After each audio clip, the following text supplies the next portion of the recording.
중요한 건 뭐냐? 공실이 많으면 절대 하시면 안 됩니다. 첫 번째, 우린 공실이 가장 무서우니까. 이거 계속 간과해요. 한번 물건과 사랑에 빠지면 공실이 있든가 말든가 다 신경 안 쓴단 말이에요. 그렇게 하면 절대 안 돼. 얘가 이쁘든 말든 제일 중요한 건 공실이 많으면 무조건 하지 않기.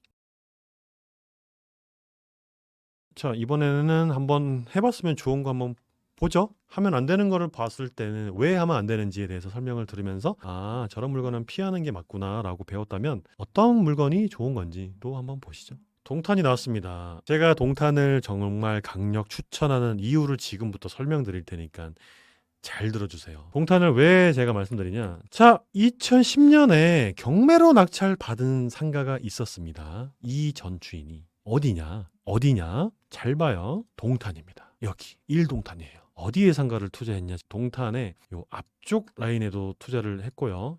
전면 쪽 병원 자리, 의원 자리, 뒤에 먹자 라인도 투자를 한 게 있고, 자, 여기 아파트 마주보고 있는 요런 상가도 투자를 했어요. 싼 거를 하면 돼요. 싼 거를. 그리고 요런 자리가 좋은데 여기는 저희가 투자 못했고, 또 좋은 자리가 요 안쪽에 요런 데 아파트 많고, 여기 아파트 많고 이제 상가 많은데 여기를 이제 잘 투자를 했는데, 뭘 강조하고 싶냐면 항아리를 투자해야 되는데 아파트 맞은편 쪽에서 그렇게 멀지 않은 곳에 공실이 없는 곳을 먼저 찾으셔야 하고, 그런 곳에 이렇게 경매가 나온다고 하면 하셔야 돼요. 하셔야 됩니다. 그래서 이분도 2010년에 경매로 낙찰을 받았더라고요. 되게 상가가 조그맸어요. 23평, 4평 정도밖에 안 되는데 1억 천에 낙찰을 받았는데요. 저희가 24년 11월 달에 샀어요. 1억 3,500에. 그리고 공실이었거든요. 요거를 월세를 높게 맞춘 다음에 바로 팔았습니다. 2억 7,500에 1억 4천 뛰기를 한 거죠. 이게 어디냐? 여기. 아시겠죠? 동탄을 제가 강력 추천한 이유가 있고, 그래서 저는 앞으로 이제 수업을 할 때, 임장 수업을 할 때 동탄에 대해서 누구보다 잘 알고 있으니까 요쪽 코스로 한번 쭉 돌아다니려고 해요. 저희 수강생분들이 샀던 사례도 좀 보여드리고, 어떤 상가 물건을 투자해서 어떻게 바꿨는지, 어떻게 엑시트했는지 보여드리고, 어떤 물건을 하면 좋을지, 그리고 어떻게 바꾸면 좋을지를 설명을 쭉 드리는데, 그런 의미에서 동탄을 한번 눈여겨보시면 너무 좋을 것 같다, 이 말씀 드리면서 요거 물건 해설해 드릴게요. 이제 자, 이 68평 69평이잖아요. 일단 중대형 평수고 7층이에요. 그러면 우리가 생각했을 때 여기 지도를 보고도 설명드리겠지만 만만하진 않아요. 좀 커요. 어떤 확실한 투자 아이디어랑 포인트가 있어야 가능한 물건이에요. 일반적으로 얘를 평당 얼마 월세를 받을 수 있어요. 그리고 수익률로 계산해서 세팅해야지 하면 조금 위험해요. 무슨 얘기인지 설명을 드릴 텐데, 노래방으로 사용하고 있습니다. 그리고 월세는 이게 170만 원인지는 잘은 모르겠지만 이분은 신고를 한 게 3,170으로 신고를 했어요. 권리 분석은 문제가 없고요. 아, 지방검찰청에서 압류가 들어왔네.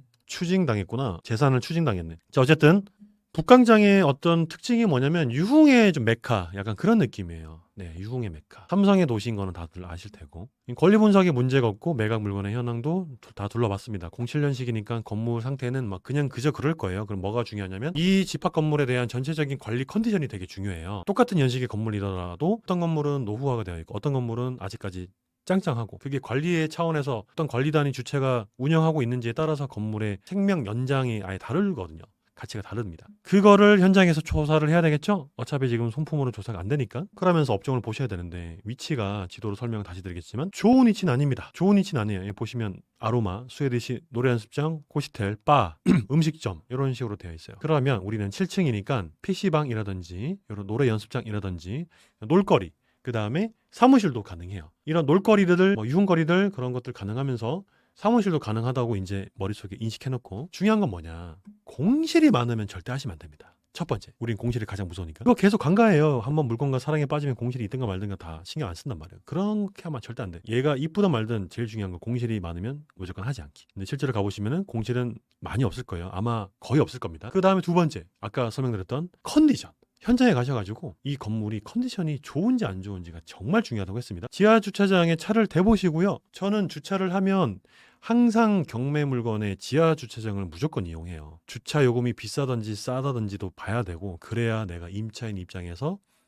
여기 주차비 왜 이렇게 비싸? 다른 건물 가고 싶어. 이런 생각이 드는지, 임대인 입장에서 주차가 편리하고 고객분들이 오시기가 조금 편리한 주차장이 잘 확보가 되어 있고 시설 유지가 깔끔하게 향기가 나도록 잘 관리가 되어 있다면, 아, 임대도 수월할 수 있고 우리 임차인한테 찾아오는 고객들도 되게 산뜻한 느낌으로 찾아올 수 있겠구나라는 거를 다 현장에서 봐야 된단 말이에요. 자, 그래서 그런 현장의 분위기, 건물 관리에 대한 컨디션도 얘기를 다 해드렸습니다. 업종의 구성을 쭉 봤더니 마침 밤에 찍은 사진도 있어요. 아, 우리 경매 상가는 어떤 유흥에 좀 잘 어울리구나. 그 정도로 조금 더 뾰족하게 인식을 하고, 공실 많으면 안 된다고 했죠? 하지만 봤는데 어때요? 중앙프라자라는 건물에 인포메이션이 꽉 찼어요. 이게 최신으로 업데이트 안 됐을지는 모르겠지만, 예전 상황일지는 모르겠지만 어쨌든 꽉 찼어요. 긍정적이죠? 그 다음에 컨디션은 어때요? 좋게 바꿀 수 있어요. 우리가 물리적으로 되는 게 있고 안 되는 게 있잖아요. 자, 세븐 노래방이라고 있답니다. 그러면 생각을 한번 해볼게요. 노래방이 사용 중이에요. 이렇게 불을 환하게 잔뜩 켜놨습니다. 복도 분위기 나쁘지 않죠? 어차피 야간 없으니까. 그 옆에는 봤더니 이게 뭐예요? 사무실 같아요. 맞나요? 가보신 분? 사무실 어울린다고 했잖아요. 그러면 이 옆에들 이웃 주민들도 잘 확인해보면서 공용 복도 부분이 좀 깨끗하게 유지가 되는지도 확인해보고, 여기 공용 부분으로 같이 사용하고 있는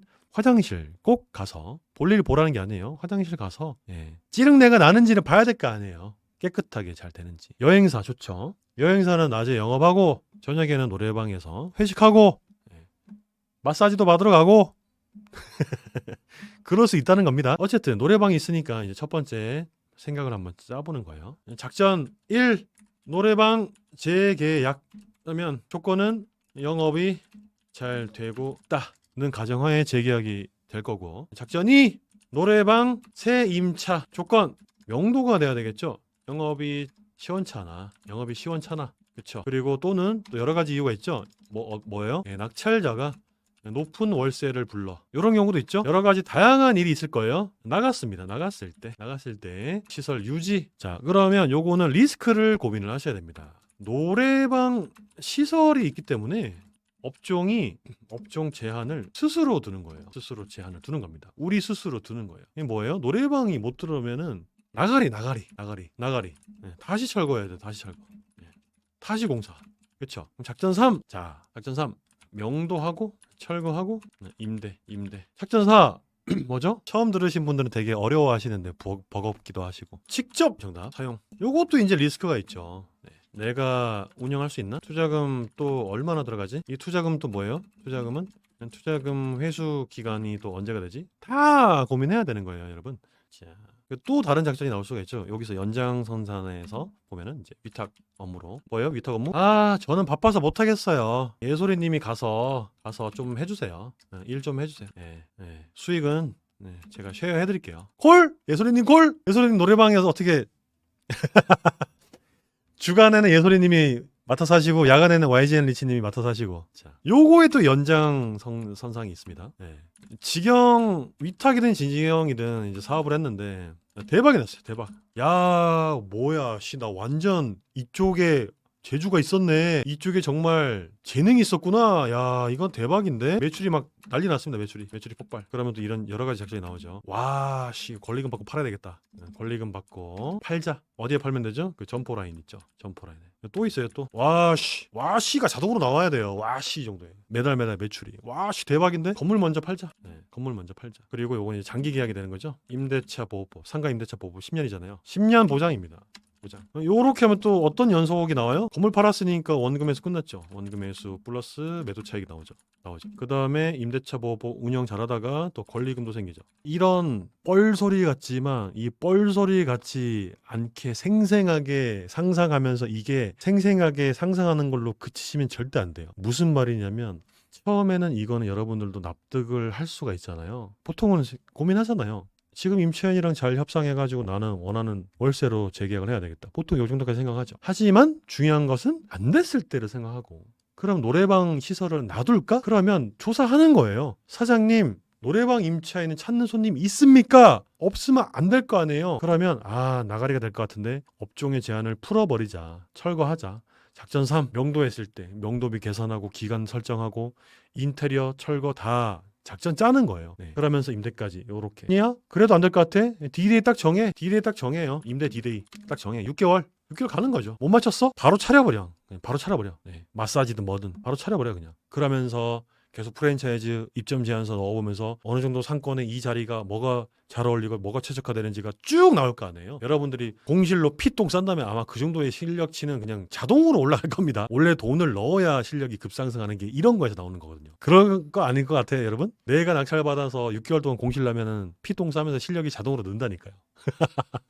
그러니까 강의는 최소한이고 직접 돈을 넣어봐야 실력이 느는 겁니다. 그러면서 이렇게 작전을 다 짜는 거예요. 이게 그냥 뜬구름 잡는 소리 하는 게 아니라 이거를 그냥 근거 없는 자신감으로 이렇게 그냥 작전만 타이핑으로 치면서 작전 짜는 게 아니라 이게 되는지 안 되는지에 대한 구조를 다 생각을 하면서 부동산 사장님들 찾아다니면서 상담해보고 그게 다 끝났을 때 임대를 생각해보고 낙찰을 받는 겁니다. 자, 그럼 이 물건에 대한 어떻게 할지가 좀 흐름이 좀 예상이 좀 되죠, 이제. 그럼 이제 구조를 보는 거예요. 구조를 봤더니 이제 나눠서 임대를 줄 수 있을 것 같아요. 그렇죠? 한 개 호실, 두 개 호실, 세 개 호실, 네 개 호실 나눠 가지고 월세를 한 250만 원도 받을 수도 있을 것 같습니다. 지도를 이제 한번 보겠습니다. 지도를 딱 봤더니 다행히도 요 북광장의 메인 광장 쪽을 바라보고 있어요, 여러분. 텐센트 커피 라인 쪽을 바라보고 있는 것 같아요. 멀리서 볼게요. 네. 자전거 봐봐요, 자전거. 메인 광장이다 보니까 잘 보이잖아요, 그쵸? 요 라인인 것 같거든요. 요 뒤쪽 라인 이렇게 보이는 쪽, 요 뒤쪽에. 네. 나쁘지 않은 것 같아요. 오, 이거는 추천드린다는 거예요, 여러분. 결론은 뭐다? 네. 결론은 뭐다? 요거 위에 요거 캡처하세요, 여러분. 캡처하셔가지고 한번 다시 곱씹으면서 복습 한번 해보는 걸로. 다음 주까지 과제. 네. 결론은 이제 해도 된다. 투자해도 되는 물건입니다. 네. 가격은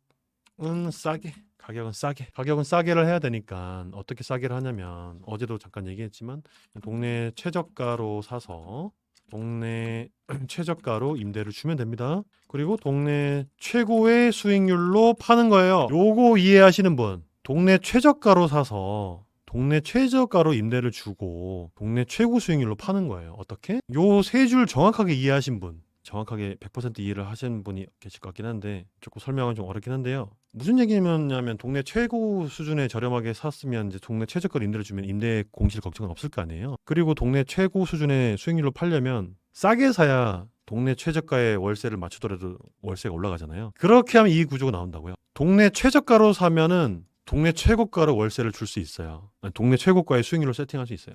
어렵다. 이걸 어떻게 설명하지? 시간이 조금 있나요? 이 경매 물건에 대해서는 여러분들이 직접 가치 판단하는 거는 오늘 시간에는 하지 말고 스스로 임장 가든지 손품 파는 걸로 넘겨드리고, 자, 요거를 다시 한번 정리 한번 해보면서 마무리해 보도록 하겠습니다. 요거는 이제 이해를 하죠. 거래된 시세 대비 낙찰가 포함 가장 싸게 사야 해요. 맞죠? 요거는 이해가 됐을 겁니다. 요거는 너무 쉽다. 자, 그렇죠. 동네 최고가의 월세가 아닌 거예요. 동네 최고의 월세가 아닌 거예요. 정확하십니다. 월세를 동네 최저가로 주는 거예요. 평당 가격이죠. 그리고 금매 수익률 7%로 파는 거예요. 이렇게 공실이었기 때문에 동네 최저가로 샀고요. 1,000만 원 들여서 화장을 해가지고 월세를 바로 맞췄어요. 잔금하고 12일 만에. 그리고 2억 7,500이 뭐냐면 2억 7,500의 매가가 찍혔잖아요, 여러분. 이 사람은 바보예요? 1억 3,500에 산 거를 2억 7,500에 바로 사게? 10년도 아니고 3년도 아니고 4개월 만에? 5개월 만에? 4개월 만에? 바보가 아니란 말이에요. 자, 이분은 현금으로 샀어, 현금으로. 을구가 깨끗해요. 을구가 깨끗한 남자. 150이에요, 150. 월세. 12달. 나누기 2억 7,500. 곱하기 100. 수익률이 6.5%죠? 보증금 포함하면 여러분 수익률이 뭐예요? 7! 여러분 7%짜리 금매 상가 수익률 부동산에서 소개해주면 혹해요? 안 해요? 이런 아파트 전면 쪽 상가가